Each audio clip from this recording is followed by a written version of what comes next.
قضیه افغانستان در مرکز دقت ما قرار داشت. وضع کنونی در آن کشور نگران کننده از یابی گردید. ما همسایه کشورهای افغانستان با برقراری صلح و ثبات در این کشوری اذیت دیده بیش از همه منفعت داریم و به احیای اقتصاد ملی افغانستان توجه خاص ظاهر می نماییم. ما برانیم که به اعتدال آوردن وضع در افغانستان همچون کشور پیوندگری شبکه‌های نقلیاتی منطقوی و بین المللی خاصتاً برای کشورهای همسایه مهم می باشد. در این ضمن اظهار امید کرده شد که صلح و ثبات در این کشور همسایه هرچه زودتر برقرار گردیده منفعت‌های تمام گروه‌های سیاسی و قومی در افغانستان با اعتبار گرفته می‌شوند. ما جانبدار حکومت فراگیر در آن کشور با اشتراک نمایندگان تمام گروه‌های اجتماعی می‌باشیم.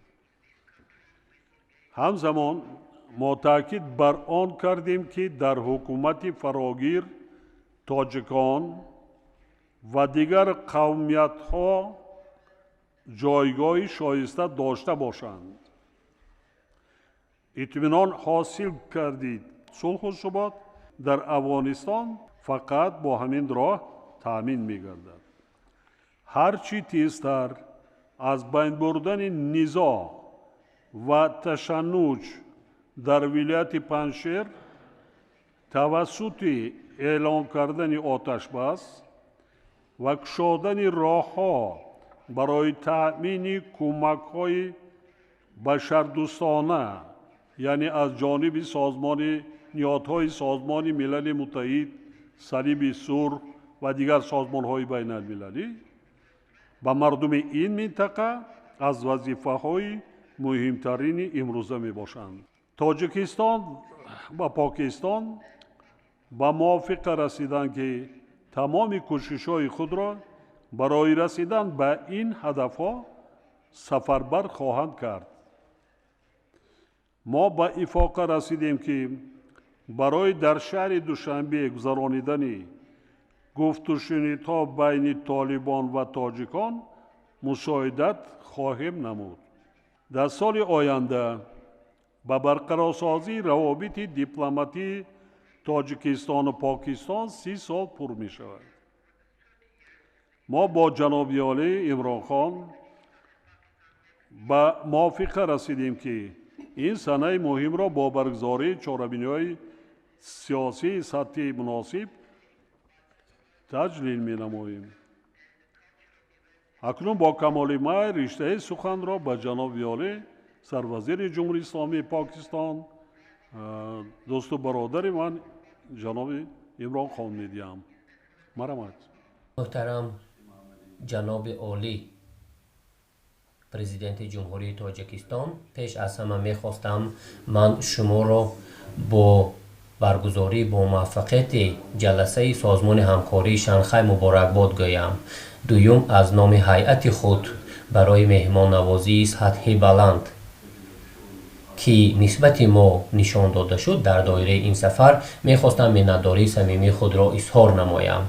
ما یک قطار وسیع مسئله ها را بررسی نمودیم، از جمله مسئله های سودا و اینچنین تامین رابطه های بین تاجیکستان و پاکستان توسط راه های کوتاه‌ترین و تامین دسترسی تاجیکستان به بندرهای بحری پاکستان موضوع بررسی ما قرار داشت.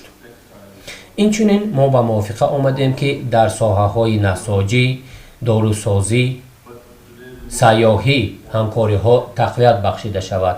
لیکن از همه مسئله نهایت مهمه که امروز برای دو کشور مسئله نگرانی کننده می باشد، این قضیه افغانستان می باشد. جناب پرزیدنت، خیلی که شما درست قید نمودید، این نه تنها برای تاجیکستان و پاکستان بلکه اینچنین مسئله صلح و ثبات در افغانستان خصوصا برای مردمی مدت دراز اذیت کشیده ایستاده افغان که در 40 سال اخیر آنها جنگ را اثر گذرانده ایستادند نهایت مهم می باشد.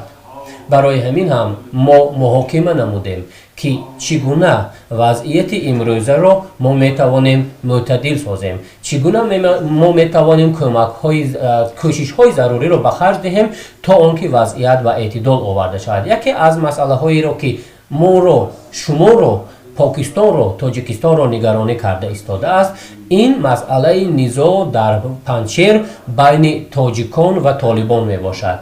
ва мо имрӯз ба мувофиқа омадем ки муҳтарам ҷаноби олӣ, шумо аз ҷониби тоҷикон кӯшишҳои худро ба харҷ медиҳед ва мо бо паштуниҳо ё ки толибон кӯшишҳои заруриро ба харҷ медиҳем то он ки онҳо ба мувофиқа оянд ва масъаларо тавассути муколама ҳаллу фасл намоянд.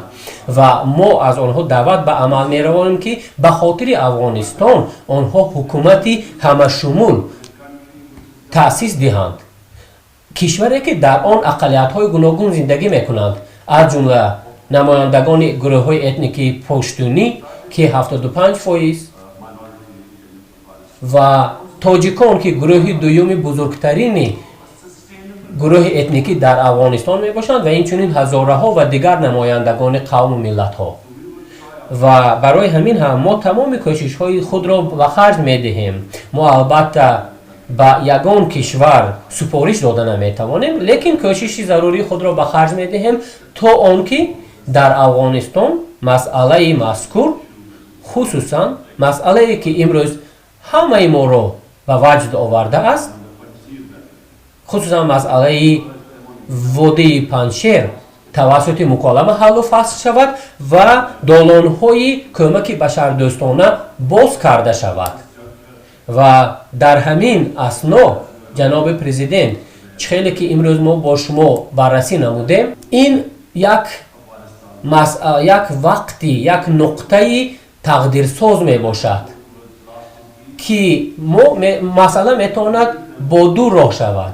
яъне ки дар давоми 40 сол ки мардуми афғон азият кашида истодаанд, онҳо метавонанд ормонҳои худро амалӣ созанд, ё ки аз ҷониби дигар агар ягон чораи зарурӣ дида нашавад, низоъ бештар мешавад ва буҳрони гуманитарӣ ё ки башардӯстона бештар мешавад ва ҷангу ҷидол бештар мешавад.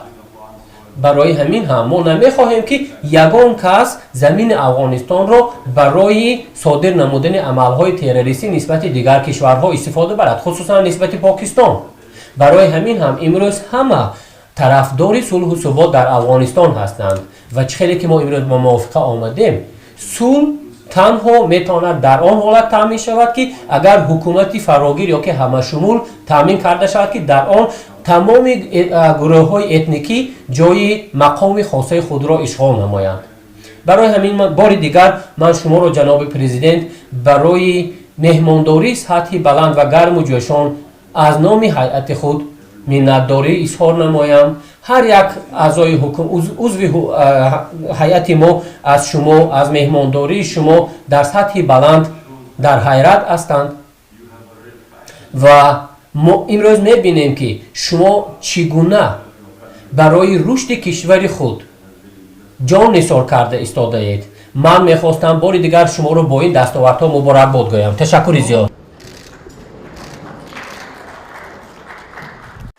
канали мо дар сомонаи YouTube ҳамнаво обуна шав ва аз видеоҳои нав бохабар бош.